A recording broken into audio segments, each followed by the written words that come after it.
Price Lord. கர்த்தருடைய நாமம் மகிமைப்படுவதாக. பைபிளில் ஒரு வசனம், ஏசப்பா சொன்ன வார்த்தை மத்தேயு 10:28 வசனம் இப்படி சொல்லுது: ஆத்துமாவை அழிக்க வல்லவர்களாக இராமல் சரீரத்தை மாத்திரம் கொள்ளுகிறவர்களுக்கு பயப்பட வேண்டாம், ஆத்துமாவையும் சரீரத்தையும் நரகத்திலே அழிக்க வல்லவருக்கே பயப்படுங்கள் அப்படின்னு சொல்லிட்டு ஏசப்பா ஒரு வசனத்துல சொல்றதை நம்ம பார்க்கிறோம். நம்மளுடைய சரீரத்தை மாத்திரம் அழிக்கிற வல்லவர்களுக்கு நம்ம பயப்பட தேவையில்லை. இயேசு கிறிஸ்துவுக்கு மாத்திரம் நீங்க பயப்படுவீங்கன்னா அவர் உங்களை பாதுகாத்து கொள்ளுவார். மத்தேயு 10:22 இப்படி சொல்லுது: என் நாமத்தின் நிமித்தம் எல்லாராலும் நீங்க பகைக்கப்படுவீங்க, முடிவு பரியந்தம் அவர் நிலைத்திருக்கிறவன் தான் ரட்சிக்கப்படுவான்னு வேதவசனத்துல சொல்லுது.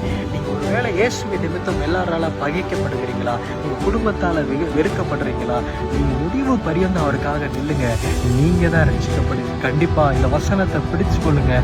கர்த்தர் உங்களை ஆசீர்வதிப்பார். God bless you.